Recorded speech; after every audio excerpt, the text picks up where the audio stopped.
And so when I hear not just our current president, but his aides, who have a history of calling political opponents vermin, enemies,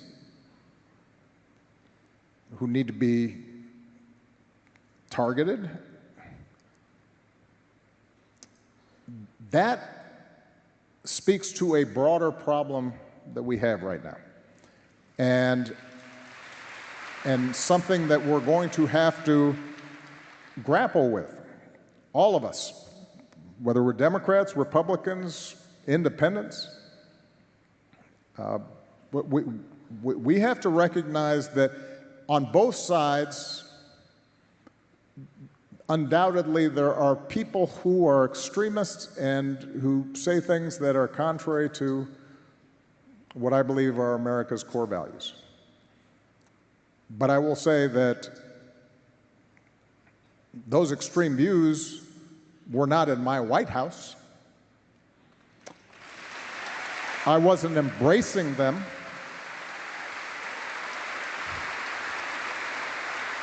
I wasn't empowering them. I wasn't putting the weight of the United States government behind extremist views. And that is when we have the weight of the United States government behind extremist views, we've got a problem. And so your original question is, are we at an inflection point? We're at an inflection point in the sense that we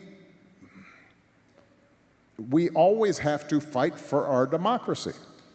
And we have to fight for those values that have made this country the envy of the world. And I often say democracy is not self-executing. It depends on us as citizens, regardless of our political affiliations, to stand up for certain core values, because otherwise we may not have them. Wow, a lot there to unpack. That was Barack Obama speaking in Pennsylvania in the aftermath of the assassination of Charlie Kirk, wherein Obama drew the sharpest possible line between responsible governance and what we're witnessing right now under Trump's second term. And look, we all know that there are extremists on both sides of the political spectrum. That's been true throughout history. But here's what Obama is getting at. There is a massive difference between extremists existing in society and extremists being empowered by the federal government itself. There is a difference between fringe voices shouting from the sidelines and fringe voices being handed the microphone by the President of the United States. And that difference, that is exactly what we're living through right now. Because when your attorney general is claiming without evidence that left-wing radicals killed Charlie Kirk before any investigation is complete, when she promises they will be held accountable based purely on political assumptions rather than facts, that's the weight of the US government behind extremist views. When federal charges are expected to be filed based on political ideology rather than evidence, even though the suspect is not cooperating with authorities and police still don't know the motive, that is exactly what Obama is warning about. But it goes so much deeper than just one case. Obama pointed to the Trump administration targeting law firms, for example, that represent ideas that the White House disagrees with, and how they've punished media outlets. Including today, they've just done so with Jimmy Kimmel, where it's been announced that he will be no longer allowed on the air. He said, quote, "That kind of behavior is contrary to the basic compact we have as Americans." He also said that Donald Trump pulled credentials from news organizations, noting, quote, "Imagine if I had pulled Fox News' credentials from the White House press corps. It is unimaginable that the same parties that are now silent would have tolerated behavior like that from me or a whole bunch of my predecessors." And the reality is he's right. Can you imagine the absolute meltdown we would have seen if Obama had barred Fox News from the White House press corps? Republicans would have screamed about tyranny and authoritarianism from every rooftop in America. Hell, they screamed about tyranny and authoritarianism when Obama signed fewer executive orders than Trump already has in this term. And yet now that Trump is doing exactly that to outlets that he doesn't like, the outrage on the right is conspicuously absent. The hypocrisy is staggering, but it's also revealing, because what Obama is exposing here isn't just Trump's authoritarian tendencies, it is the complete collapse of Republican principles. Obama noted, quote, "The guardrails and norms that he and his predecessors abided by in the White House suddenly no longer apply." That makes this a dangerous moment, but here's what makes Obama's comments particularly devastating. He's not making partisan attacks. He specifically acknowledged, quote, "People who I ran against, I know John McCain believed it, I know Mitt Romney believed it, when he was talking about the president's role in unifying rather than dividing. What I'm describing," Obama said, "is not a Democratic value or a Republican value, it is an American value." And that's the key point here. This isn't about left versus right. This is about whether we're going to have a government that operates within small d democratic norms or one that weaponizes federal power against its political opponents. Obama specifically called out how Trump and his aides have a history of calling political opponents vermin, enemies who need to be targeted, described it as a broader problem that we have right now and something that we're going to have to grapple with, all of us. Think about the language here. Vermin, enemies who need to be targeted. This isn't the language of democratic governance. This is the language of authoritarianism. And when it comes from the highest levels of government, it becomes policy. That's Obama's point.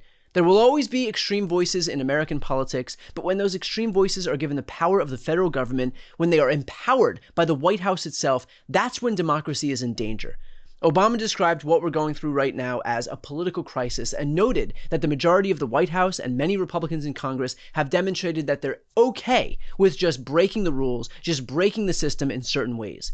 The reality is that in a normal world, Charlie Kirk's death could have or should have been a point at which the entire country recognizes that we are on a dangerous trajectory that will help no one, left, right, and center, and that we should change course. Instead, we are seeing it weaponized for political gain before the investigation is even complete. That's not justice, that is politics. And it's exactly the kind of extremist thinking that Obama is warning about right here. And his warning could not be clearer. Quote, "When we have the weight of the United States government behind extremist views, we've got a problem. We're not just flirting with that problem anymore, we are living it every single day."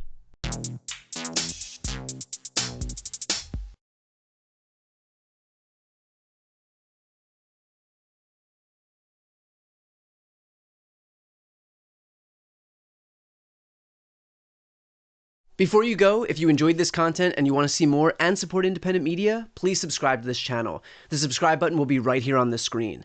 But second, the reality is that we are now in a political environment where this administration can lean on any of the social media platforms to suppress certain voices if they don't like critical coverage. That means my longevity here is in the hands of a few tech billionaires who are already making it clear that they are willing to cater to this administration. To that end, signing up for my newsletter is a way for me to reach you directly if that ever becomes necessary. I'll put the link right here on the screen as well, so please sign up. It's free, but there's also an option to do a paid subscription if you'd like to support me and my team. I really appreciate it. Thanks so much.